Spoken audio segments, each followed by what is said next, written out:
Right guys, here we are back at the sand dunes in France. Now it's been raining for 2 days, but the sun's suddenly come out and I'm working literally up the road from this sand dune place.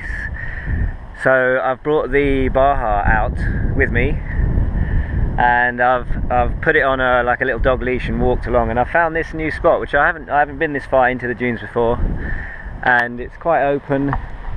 It's very windy here again, it's always windy, so the sound's probably going to be pretty bad, but there's some big hills here. I mean, I don't know, you probably can't see how hilly it is on film, but it's very hilly. Done a few little mods to it. Basically the steering assembly had a lot of slop in it, so I've put a cable tie on the side pulling this receiver box over a tiny bit or tight onto its posts. Cable tie on this side just to, as I'm missing a cable clip here. It came like that and I don't have anything on me. I've tightened the servo saver, I've put a little bit of toe out at the front, and the brakes, I've basically put a washer behind each one of these pads just to force them closer together, because basically there was so much play in the pads, in the brake pads, that I couldn't get any brakes.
Well, it's got to be said, I'm having a right laugh here, trying to shield the camera from the wind. But I just noticed how out of balance that the rear tyres or the rear wheels or something's wrong. You can see the vibration in the rear end. It looks like the rear wheels are totally out of balance, but I'm not sure. It could actually be all the sand that's inside the rim, so maybe it's that. But yeah, wow. It's a right laugh here with this thing. It seems kind of made for the dunes. It's not got sand paddles on, of course. It's got these hostile MX tyres, but they seem to give a lot more bite than I thought. I thought it would sink, you know, being rear-wheel drive, it would just sink into the ground, but it seems quite happy on this kind of sand, which is, it's been raining here, so I guess it's more compacted than it might be otherwise. But yeah, so I'll clean the wheels out and see if I can get a few jumps going, but we'll see.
so kind of what I think you'd expect has happened. I just stopped there in the grass, turned it off, used the cut off. It's really windy here, so I hope you can hear me. But basically it looks slightly out of shape, and I can see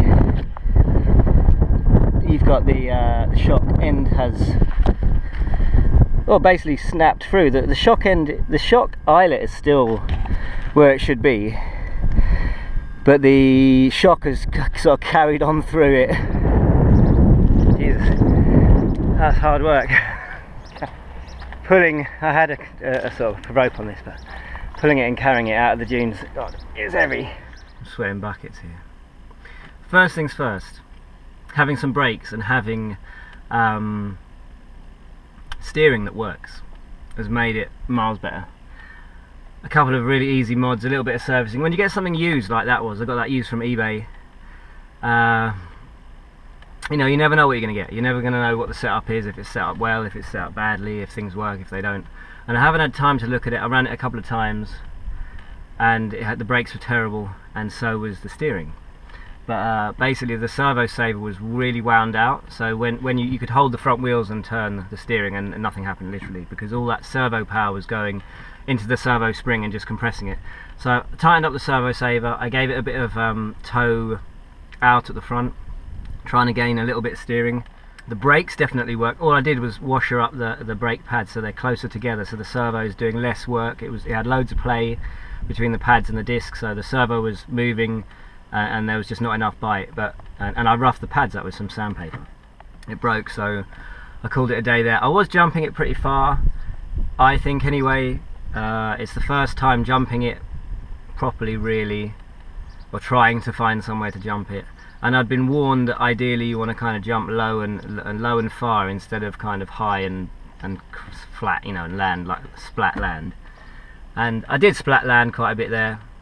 Nice little spot for it, high hill and then dropping down and up and getting a bit of air. Obviously onto sand, it's cushioning it a bit anyway. But basically I liked it, you know, I had a lot of fun, I liked the sound. I didn't get any trouble from anybody. I kind of tried to find some quiet spots, but those dunes are massive actually. I didn't realise how big they are. So that was all good. So a broken eyelet, lots of fun.